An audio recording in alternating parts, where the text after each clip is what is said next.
In November 1980, WPDE signed on the air, and over the last 3 decades, you've invited us into your homes. Now we take a look back at the people and events that have made WPDE your local station.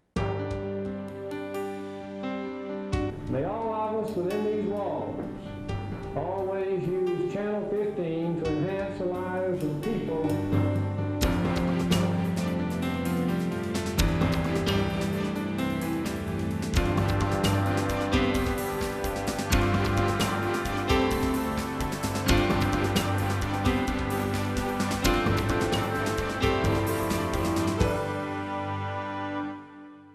Channel 15 WPDE TV, Florence.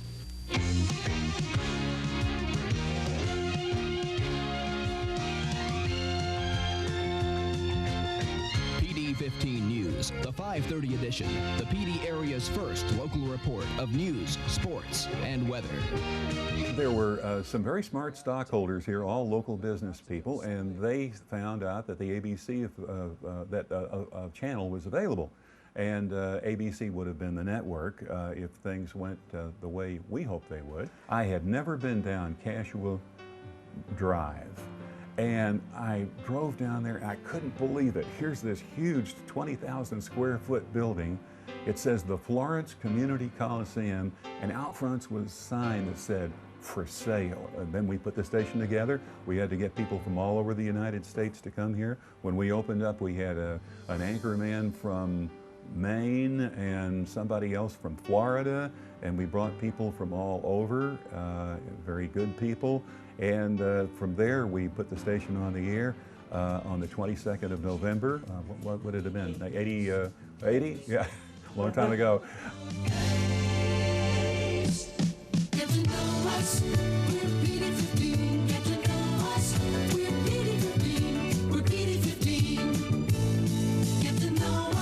Officials of the State Tax Commission say the state faces the prospect of operating in the red for the first time in 5 years. We find Columbia reporting 89, Charleston 87, Myrtle Beach 76. The Florence Blue Jays lost for the 9th time in the last 11 games last night. Now stay tuned for ABC's World News Tonight.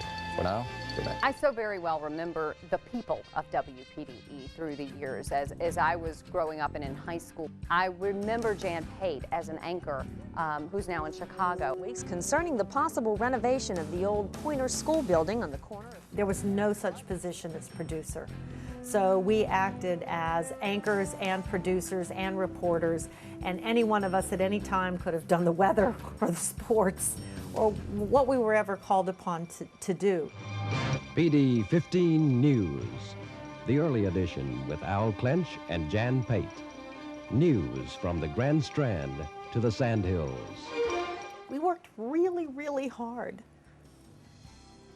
It was hard. I'm sorry, I'm really emotional about it, but it was not easy. This was in the age before cell phones. There was no such thing. There were no satellite trucks, and we were the new kids on the block, and we were all young. I think that we were relatively early on with just outstanding African-American on-air people such as Rick Henry in the sports area. I remember Rick Henry on sports, who is now at WIS. I would watch his sportscast on Friday nights because I was a cheerleader at Lake City High School and watched to see if I saw myself cheering on the sidelines. NASCAR boys are out west this week for the Budweiser 400 in Riverside, California. Qualifying didn't get underway until 6 p.m. Eastern Time, and I'll have the results for you on our 11 o'clock show. Diane DeVaugn was very involved in the community already. I was the host and producer for PD People from 1981 to 1984, right here on WPDE Channel 15. It was the first of its type in the area. It was a live format, and I even took live phone calls during the show. It happens to be in the Myrtle Beach area, and it's known as the Great American Water Show. Another big thrill for me when I was doing PD People was coming to Myrtle Beach, doing a special on the Great American Water Show. Now, this show was way before its time. It was actually located behind the old Waccamaw Pottery. And believe it or not, there were water skiers like Cypress Gardens and jumping dolphins. The show would have been a super success today. Joan Smith is a little under the weather this evening, and our sympathy goes out to her because it's been beautiful. We were back up in the 80s again today in the PD. Jeff Morrow is here to bring us up to date on weather. My brother was a little more uncertain about what he wanted to do with his major, and he said, you know, Janet, I have to have an audition tape. And I said, well, okay, bring a suit. He was in Atlanta. I said, come over, and one day after the news, I think we can do a tape of you. That day, Joan Smith, I believe was her name, was the meteor or weather person. She had asked for the day off, and so another reporter, the substitute weather person, called in sick. I had no weather person. And so I remember calling Jeff and saying, get your suit on and come in. You might as well do the weather for us. And by this front will probably stall right across that region. We'll be on the warm and humid side of it. Probably have a little bit of hazy sunshine, maybe a few clouds to contend with, but showers, like I said at the opening, few and far between. People don't know my brother is Jeff Morrow. He has been with the Weather Channel for 25 years. When Hurricane Diana threatened our homes, 15 News was there, first to advise you of the threat of severe weather with 24-hour coverage to keep you informed. Deanne Rowe, the only local weather anchor professionally trained in meteorology, working around the clock to give you the most in-depth, detailed understanding of the weather facts. We were on air for 36 hours straight, no sleep, covering the hurricane, whether it was going to come closer to Myrtle Beach or whether it was going to come closer to Florence. And it was the first hurricane that had hit the East Coast in 20 years. And so that was exciting. Jerry Condra, our general manager, said you can't give people too much information and we're going to own this story. And so that, I mean, we did radio on TV. If you've seen the air checks, you know, we're sitting there and we've got an old brown telephone, you know, doing phoners. We're pulling in guys on ham radios. Your report, W4DCD, Mike, could you tell us how conditions are at the beach at the present time? During the past week, we've been bringing you special live reports from 15 on the Scene, our new mobile unit. I know the first live shot I did you have tape of, and that is a straight up live 2-minute promo for the live van.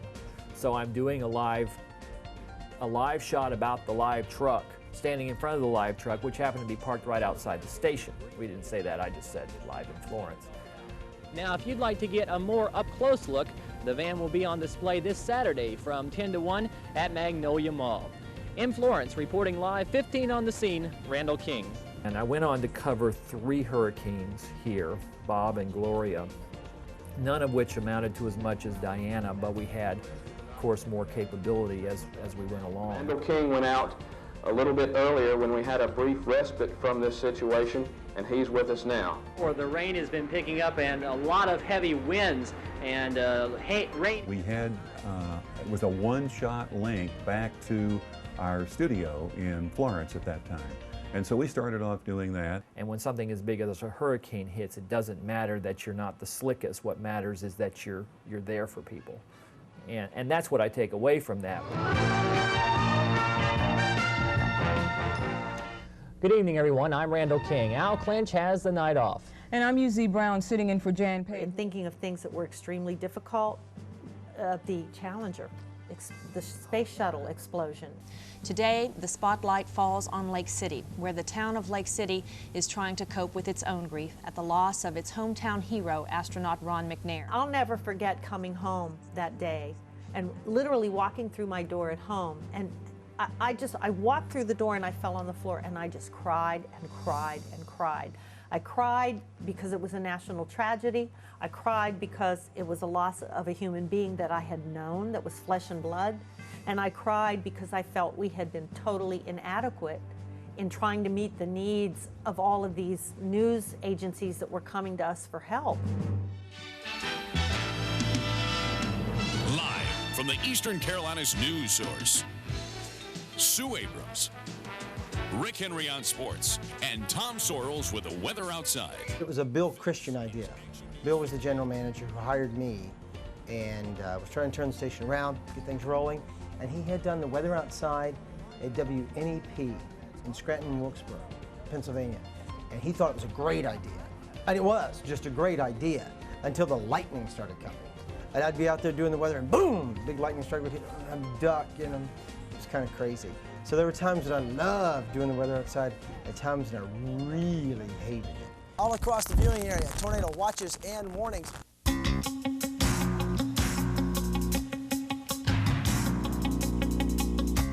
go live to reporter Eric Chilton, who is standing by Myrtle Beach. We have the latest there. Eric, what can you tell us? Well, Wayne, right now, I'm sure you can see this. The wind When is you really ask what's the biggest memory for me, it's obviously Hugo. I mean, I'm from Mount Airy, North Carolina, which if anybody's an Andy Griffith trivia buff, that's Mayberry. So we don't know about hurricanes in Mayberry. winds are gusting like you wouldn't believe. They're up to about 30, 35 miles per hour. And I'll never forget the day of going live on the beach until basically the police said, we're leaving, it's up to you if you stay.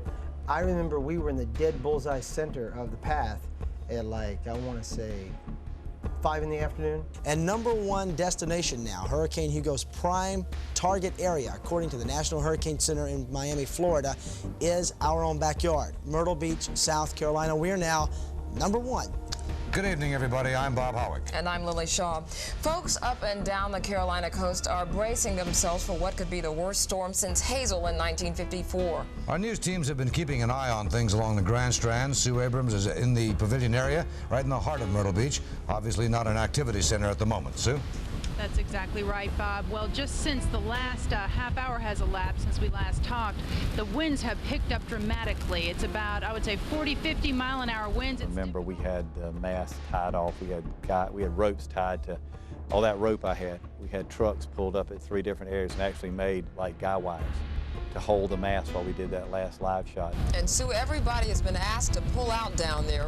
That's right. We're one of the few remaining people down on the Grand Strand. And I got to do a satellite feed with Dr. Bob Sheets.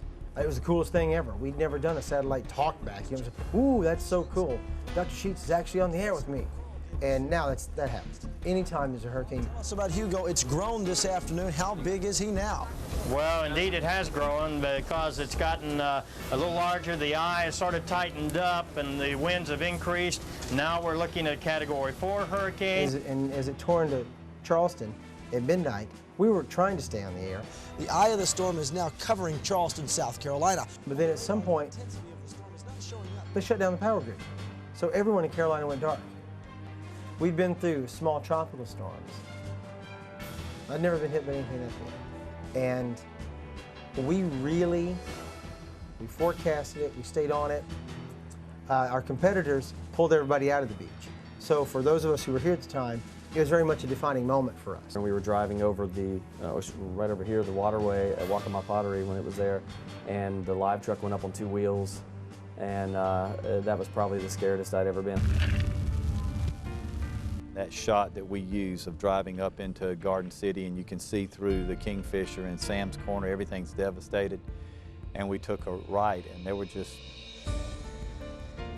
blocks and blocks of nothing but sand dunes where houses were. Hugo did extensive damage all along the Grand Strand, but folks in the south end, like here at Garden City, took the brunt of the storm. And I was the first media in for the whole country for Hugo in Myrtle Beach. And we went from North Myrtle Beach to Myrtle's Inlet and shot incredible stuff. If nothing else, in the 80s, we were fashionable. Look at this horrible jacket. That's the back. I could still sing the Action News theme song.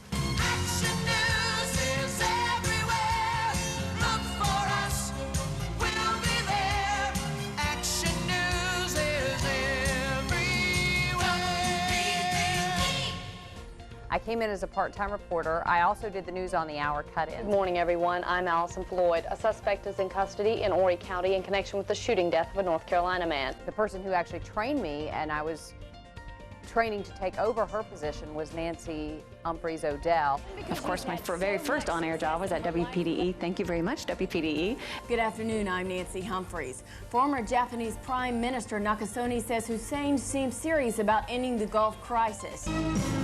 This is WPDE's Action News 15.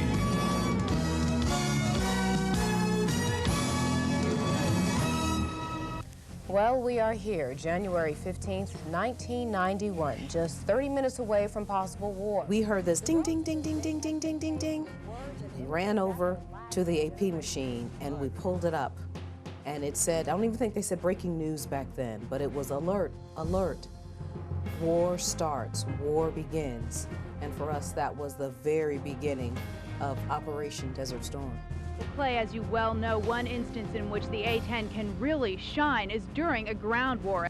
Back then, came the news that the Myrtle Beach Air Force Base might be closing, and it was everything to this region. There are no A-10s left anywhere. At one time, this area would have been crowded with planes, the last 4 of which left earlier today.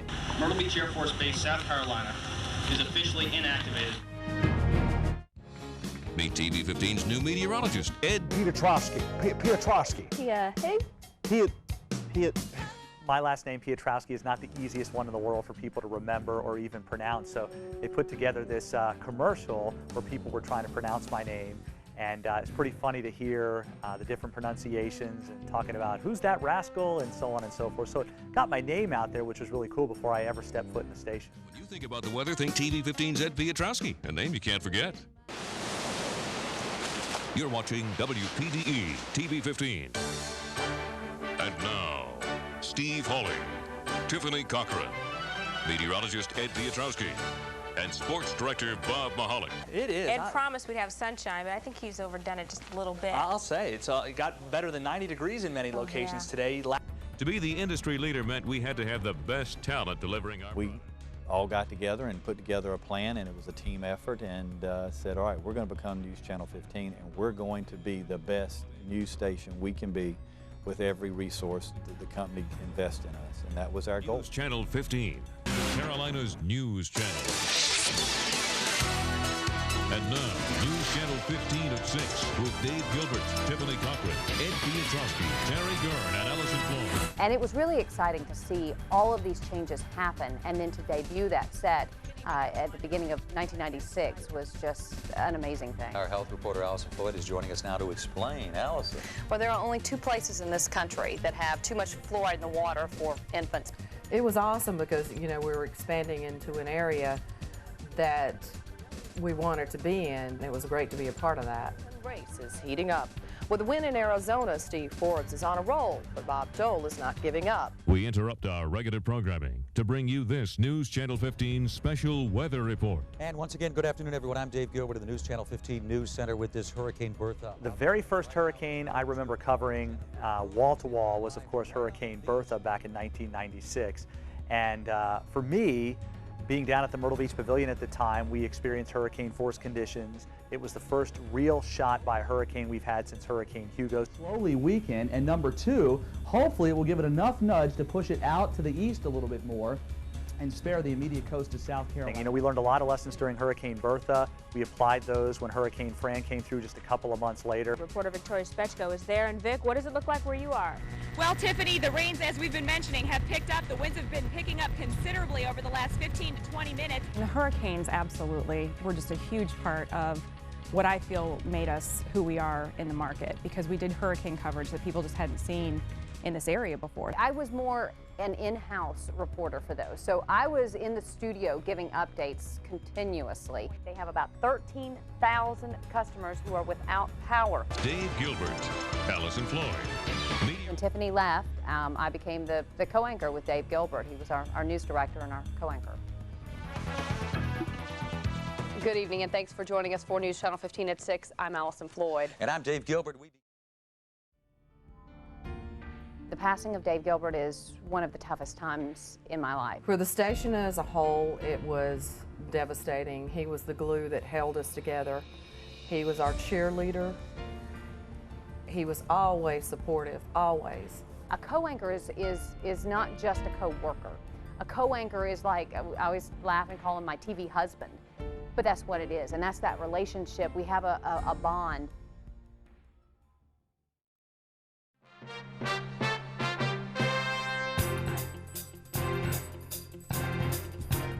Good afternoon, I'm Rich Everett along with Allyson. Bonnie in 1998 was the 3rd hurricane in about a year. So at that point, as a news and weather team, we were pretty savvy, knew how to prepare, knew how to get our viewers prepared, and even they knew kind of what to expect as well from a small hurricane that was approaching the Carolina coast. So from that perspective, we were pretty confident in our approach to how we were going to cover hurricanes and get the information out to the people. What we didn't know at that time in 1998 is that we were just then heading into a very active hurricane cycle that has continued ever since. My job was literally just to stand out on the beach and just tell people what conditions were like.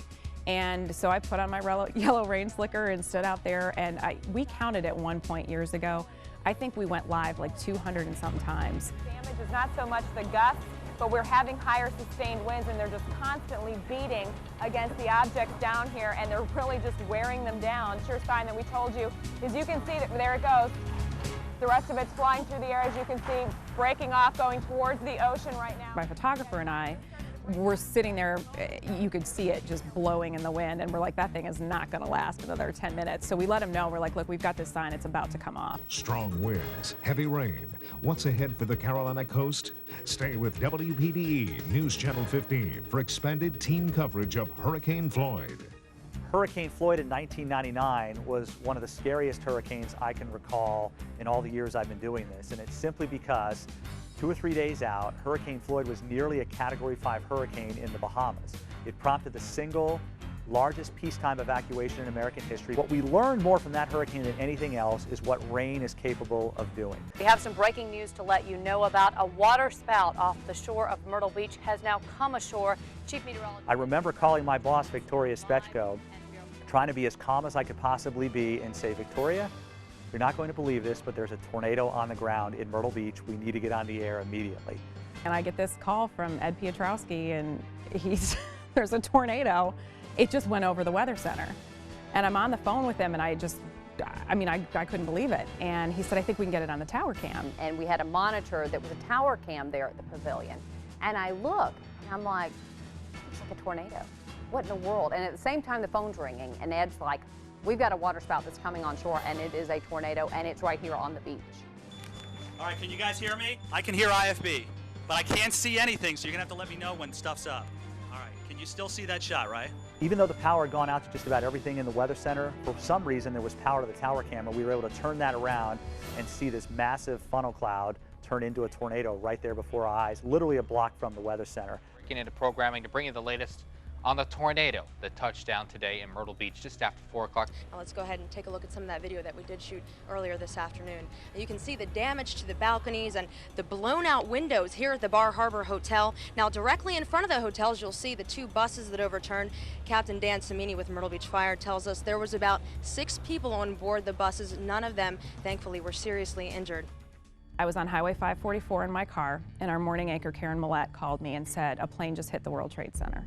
Minutes after the first plane crashed, there you see it. Another crashed into the second World Trade Center tower as America watched live. I was on the phone with our general manager, Billy Huggins, when the first tower fell, and I just remember saying to him, oh my God, it just fell. It fell. And we all just stood there because there's this moment where you're watching this as an American, and you're watching, people die. And at the same time, you have to journalistically step back and say, we've got to respond to this too. It may be happening in New York, but it's happening to all of us. My brother was working in the American Stock Exchange, which is really right next door to the World Trade Center. So after all the shock of it, the phone calls start coming in. Hey, your brother's down there. I'm sure you want to say something to your brother tonight. Chris, it's great to hear your voice, first of all, and if you could just maybe start us out with the beginning of your day. This is a WPDE News Channel 15 special weather report. Good morning, everybody. I'm Jim Heath. And I'm Allyson Floyd. We join you now for nonstop coverage as we continue to pay close attention to Hurricane Charlie. Hurricane Charlie, one of the things I remember is Brian Williamsen standing out there at the pavilion. How much sand there is whipping around out here. Yeah, we were out there that day, not really sure what we'd see. And oh, look, Nate, right there. We just saw part of a roof fly off the, right there. It's happening live, folks. The roof started blowing out behind us and everything else, and the garbage can lids. It was probably the highlight of my career in television news. That is the clock on the top of the Myrtle Beach Pavilion that has now blown over. And, I don't think I ever remember seeing that before in any previous hurricanes. That's been up there for an awfully long time. And the eye went right over the Myrtle Beach Pavilion, and we went literally from near 70-mile-per-hour winds. Did you see that? Easterly winds sustained at 64. My gosh, 71-mile-per-hour winds. So to dead calm in just a few seconds. Calm winds right now. Unbelievable when you consider what it was like just 10 minutes ago.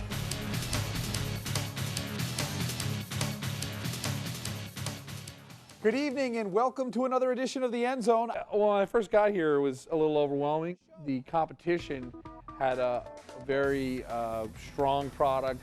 They were really dedicated to high school football, and we wanted to get to a higher level. So I think the biggest thing we did was we created the Zoman Trophy, and that right there gave a lot of credibility to our show. Lawrence Timmons wins the 2003 Zoman. 2003, Lawrence Timmons from Wilson High School won the Zoman. He's now the Pittsburgh Steelers starting linebacker. Just signed a huge contract, $50 million range. And we also did the Hoop Zone, and we did Mr. Hoop Zone. And our first ever Mr. Hoop Zone was Raymond Felton from Latta. He won the first 2 awards in 2001 and 2002. And then our next 2 years, 2003, 2004, Ramon Sessions from Myrtle Beach High. So the first 4 winners of Mr. Hoop Zone are 2 NBA point guards who are now multimillionaires and household names across the country. We are following some breaking news at this hour. A large brush fire has forced people in a community off of Highway 90 to leave their homes. A wildfire is raging tonight off Highway 90 in Horry County. At least 150 acres burned. The wildfire coverage was very similar to almost hurricane coverage for us, in that we were here for hours and hours on end. Smoke from this fire could be seen for miles throughout the day today. This is a live look right now from our tower cam at Ripley's Aquarium, and I remember the scanner going on, and I remember hearing a police officer yelling, "The fire's jump 22, it's jump 22, get everybody out now, get them out now." And the hairs on my neck just stood up. The police in North Myrtle Beach did a fabulous job of driving through those neighborhoods and announcing, yelling, "Everyone get out, get out." Evacuate immediately. Barefoot is on fire.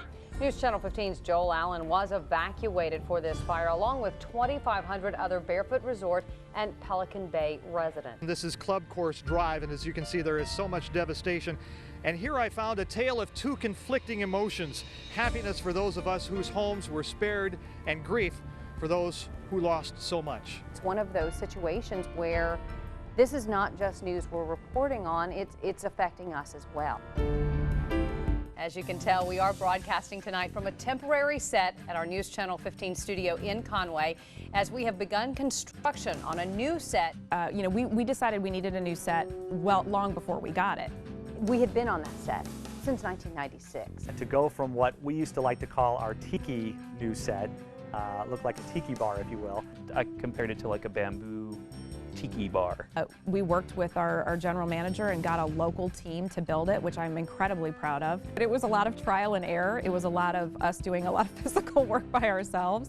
But I think we also kind of take joy in that. It was an incredible process to just watch how it all unfolded over the months and to actually debut that on the air. We went from what appeared to be the 18th century, if you will, into the 20th century. We are thrilled with our big changes here. We're able now to finally share our new set and this new look with you. I look at the people who work at WPDE and the fun I have here and the different types of people. It's a lot like Horry County, and it's a lot like the Grand Strand. We are a reflection of who watches us. This is my life. This is where all my friends are, and I just don't have any reason to want to go anywhere else. It's a special place for me because both of my kids have been born here. I grew up in New Jersey, but I really feel like I can say I'm from Myrtle Beach now that I've been here for 12 years. I grew up watching WPDE, and it was always where I wanted to work. When I got into this business, this is where I wanted to be. There's something special about this place. There's an amazing core group of people here who have never treated this station as a place to work. They've never treated this station as, 4 walls, some cameras, and a set. It's been a home, and we are a family. I'm so proud to come back here and see how good it is now. It's such a good station, and it makes all of us feel so well when we see what's happened. It takes a long time to put a station together, and you guys have done just a magnificent job, so we're all very proud of you.